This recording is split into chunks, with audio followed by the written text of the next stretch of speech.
Welcome to video lecture on analysis of structure using method of moment distribution. In this lecture, we will learn how to use the method of moment distribution to analyze some indeterminate beams. Say for example, if I take a 3-span beam having spans AB, BC and CD loaded as shown in the figure, then the first step is to find out the fixed end moments, assuming each part as a fixed beam. For example, the part AB is assumed to be fixed at the A and B. Then the fixed end moments at A and B would be due to the UDL acting between AB and point load acting at midpoint of the span AB. So here we can understand the moment at A, that is the MAB, FEMAB, would be negative in nature, being the anticlockwise in nature, and moment at B, that is the FEMBA, would be positive in nature. And these two parts, this part is due to the UDL acting upon the portion AB, and this part is due to the UDL point load acting at the midpoint of the span AB. Finally, we obtain some answer for both of the moments at A and B. Take negative sign at A and positive sign at B. Similarly, for the span BC, we'll compute the fixed end moments and we'll have some answer. And the last span CD, will also be solved for the fixed end moment. And you can notice it is having only one simple point load at midpoint, so it is 60 kilonewton per meter. Kilonewton meter is the moment at C, which is negative in nature, and 60 kilonewton meter is the moment at D, which is positive in nature. One thing can be noticed here, that none of the support has been told to have sink in the downward direction, so therefore moment due to sinking of support will remain absent in this case. What is the next? Next is to find out the distribution factor, which we will need to place in the observation table for the moment distribution. So how to compute the distribution factor? Simple understanding will let you know that and A is basically here is and A, it is simply supported, so we'll leave these and A and end D, which are the ends, they may be left as it is, and only the joint B and joint C may be considered for the analysis or for the computation of distribution factor. So writing down, making a table like this, make some columns. First column is for the joint, second column is the member attached with the joint, then third column is the absolute stiffness, that is the how is the other end with respect to this end where I am standing in that particular member at that joint, then total stiffness of, that is the sum of all the stiffness at the joint, and then dividing the stiffness of the member by the total stiffness, will get the distribution factor for that particular member. Say if I take the joint B here, so notice joint B has two members, joint member BA and member BC. Say this, if I am standing at B, then for me the member A is the simple end, so its absolute stiffness would be what? 3 EI upon L. So EI is constant, so 3 EI and L is how much? 3 plus 3, 6 meters. Alright. With respect to the joint B, the joint C would be assumed as a fixed one because it is the intermediate joint, and for your understanding you should note that all the joints which are intermediate joints in the continuous beam, they behave like a fixed end. They do not have any flexibility for the beam at the joint. So therefore behavior of joint C, if it is like the fixed beam, then its stiffness would be how much? 4 EI upon L. So L is again 6 meters. So total stiffness of member BA and BC if added together will be 1.16 EI, and then the distribution factor for the member BA is 0.429 and for the member BC it is 0.571. Similarly, we can operate for the members meeting at joint C, that is the member CB and member CD. Here computations shows that the distribution factor for the CB is 0.579 and for the member CDs it is 0.49429. Alright. Next, we make a table known as the moment distribution table. It is having some horizontal lines and some columns. Say at the top of the table we mention the name of the joint, joint A, joint B, joint C and joint D. Alright. At joint B we enter the distribution factor computed for the member BA and member BC. Similarly at joint C we enter the factors for distribution for member CB and CD like this. Then very next after this we have to enter the fixed end moments computed by us, assuming the part AB as a fixed beam, part BC as a fixed beam and part CD as a fixed beam. So fixed end moments, they are entered here: minus 90 plus 90 minus 105 plus 105 minus 68 plus 60. Okay. In the reality, the beam is basically not fixed at D and at E. Means what? The beam is free. That means what? There will not be any bending moment at A as well as at D. So how this can be achieved?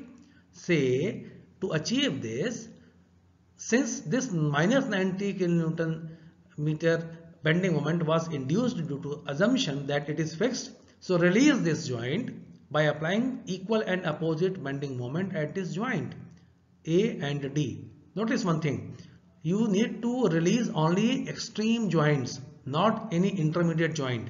So as soon as you apply some equal and opposite moment at A and D, at D you have applied 60 kilonewton meter and at A it is plus 90 kilonewton meter, then half of the applied moment will be shared at the far end of the member, that is if the member is AB and you are working at A, its far end is at B, so half has been transported to the end B like this. Okay. Similarly, half of the moment which was applied at D will be transferred to the joint C, that is the far end of the member CD when you are standing at D.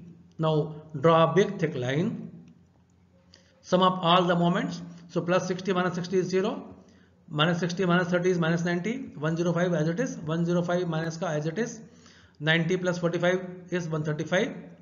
And at A again it is 0 because minus 90 plus 90 will become 0. So means at A and D you have obtained the realistic conditions that moments they should not be there at the simple ends. Now how to operate the balancing and carryover further? Say let us consider joint B. At joint B you have two moments, one is the plus 135 and one is the minus 105. Add both of them, you will find the plus 30 is the unbalanced total moment at joint B. Adding these two, you will find out the plus 30 is the unbalanced total moment at joint B. Now multiply that plus 30 with the distribution factor 0.429 here. You will obtain some answer like this. Here it is mentioned 30 into 0.429 equals 12.87. Now the initial moment which was positive in nature, now change the sign, apply the negative moment at B here to counterbalance. Then again multiply this 30 which was unbalanced moment with this distribution factor 0.571, change the sign and write down here as minus 17.13. Now in totality, if you see, now here at joint B, the total unbalanced moment was 30, now with of positive in nature, which has been counteracted by the two moments, one is minus 12.87 and one is minus 17.13, has been balanced by you properly, no issue. Next, half of the moment from here B should be carried to the A here. But since the moment anything you carry from B to A being a simple end will become 0. So therefore we have not carried anything. Alright. But if you come to the portion BC, span BC, half of the moment of this 17.13 is to be carried here at C like this. And after balancing the joint C, you will have to shift half of the moment from here to the far end, that is the end B of the span BC. You can do by your own. You can do it by your own. You can notice half of 17.13 with sign minus 8.565. Half of minus 8.565 is minus 4.283. Now again you have a new cycle. After carrying out the moments at B and C, now again at B you have one unbalanced moment of negative in nature, that is of minus 4.283 magnitude. Again distribute with respect to the distribution factor. Say multiply this minus 4.283 with this 0.429 and change the sign right down here. Again multiply this minus 4.283 with this distribution factor 0.571 and rewrite here by changing the sign like this. Okay, keep on doing same thing at C. You will obtain some answer here. Then again carry half of from here to here, from C to B, carry half from B to C. Don't carry anything from here to here, nothing is to be carried, nor you need to carry anything from this C to D, nothing is to be carried. Okay, because the end A and D both are the simple ends, and moment if you carry away will become equal to 0. Now again do the balancing here like this as we had been doing earlier. So with respect to the 30 kilonewton, which from where we have started, this 1.049, 1.396, they are not that much important. You can run one more cycle, but I have closed the problem here only. Otherwise you can run one more cycle. So the answer at answer of distribution would be something 0. something. So then you can stop, or you can stop here itself. Add all the moments obtained in each cycle from the position of initial moments. Okay, notice carefully. Go to this line, add joint B, add moments, all moments here, that is plus 135 minus 12.87 plus 1.837 minus 1.049, and finally you will end with a moment. At joint B in the member BA, and you will end with a moment in the member BC at B.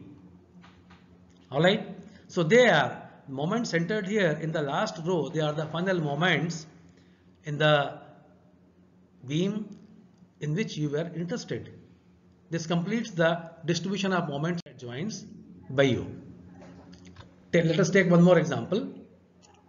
Say the problem says that compute support moments and draw BMD if support B settles down by 10 millimeter. The values of E and this I has been mentioned here. So it's a 2-span beam. Beam settles down by 10 mm at B. So step 1 is what? Find out the distribution factor. So instead of making a table for distribution factor, so the beam is having 2 spans and support B settles down by 10 millimeters. So first is what? Let us find out the distribution factor. So it is not always important that we need to make a table for the distribution factor. The concept should be known to us. What is the concept? If I am standing at joint B, then the distribution factor for the BA would be what? Stiffness of BA divided by the total stiffness of all members meeting at joint B. Say in relation to the point joint B, the end A is simply supported. Therefore its stiffness is how much? 3 EI upon L. Since EI has been given as 2 EI, so place in the relation 3 times 2 EI, span is 8 meters, total divided by the total stiffness of the members meeting at the joint. Say here member BC having the fixed end at C, therefore its stiffness is 4 EI upon L. Alright, so for the member BA at joint B, we have a distribution factor 0.333, and for the member BC, correspondingly you can notice it is mentioned here. Then we need to compute the fixed end moments, not only due to the loads acting upon the span but also due to the sinking of support. So for the part AB, you can notice since the load is acting at midpoint of the span, so this part is the fixed end moment due to the loads acting upon the span AB, and this is the fixed end moment due to the sinking of support B. After computation, we find an answer of minus 38.75 kilonewton meter for the span AB, and for the span AB at A and for the span AB at B, the fixed end moment is what? 1.25 kilonewton meter as mentioned here. Okay. Similarly, we can go for the span BC, and the moment at B in the span BC is 12.125 kilonewton meter, and the moment at C in the span BC is 44.125 kilonewton meter. Next is what? Next we need to enter all these values in what? In the moment distribution table. So let's make the moment distribution table. Since the support A is the simple end, say distribution factor may be mentioned as 1. Why? Because whatsoever moment you carry away, the same you need to apply for the balancing. The support C being the fixed end, the distribution factor is 0. Reason, it's a fixed end, and any amount of moment you carry away at any fixed end, the fixed end itself will get it adjusted. You will never need to apply any moment to counteract or to balance the moment. Okay, so entering the fixed end moments at A, at B and at C like this, then releasing the support A, because support A we have assumed as a fixed. Initially it was given in the problem was the simply supported. So applying negative opposite moment at A and making it equal to 0 like this here. Half of the moment from the end A is carried to the end B in the span AB like this with the same sign. Then adding the all moments at the joints. At A you get 0, at B you get plus 1.25 plus 19.375 plus that is 20.625 and 12.125 as it is, 44.125 as it is. They are the initial moments. Now what we need to balance the joint. So let us balance the joint B. This joint we need to balance. How to balance? To find out the total moment. Say it is positive, add both of them, multiply the sum with 0.333 and write down here by changing the sign. Then in the portion BC at B, again multiply the sum of these two moments with 0.667 and write down with negative sign here. So now the total moment at B here after this operation has been balanced. Okay, carry over half of the moment from here to the far end C because it is a fixed end, and the end will get balanced by its own, so there is no need to apply any balancing moment. Since the end A is a simple end, so nothing will be carried to the simple end. Add the moments after initial moments at each end and you find the final answer here, plus 9.719 plus minus 9.719 plus 33.203. They are the final moments at joint A, B and C. So thus you have reached to the solution that the moments at A, B and C, they are now known to you properly. Notice here one thing carefully. At joint B, the moments in the portion BA and BC, that should come equal to each other, otherwise equal and opposite to each other, otherwise you had made some mistake during the operation. Okay, so I hope that the learning was proper and you are able to attempt any problem now. So thank you.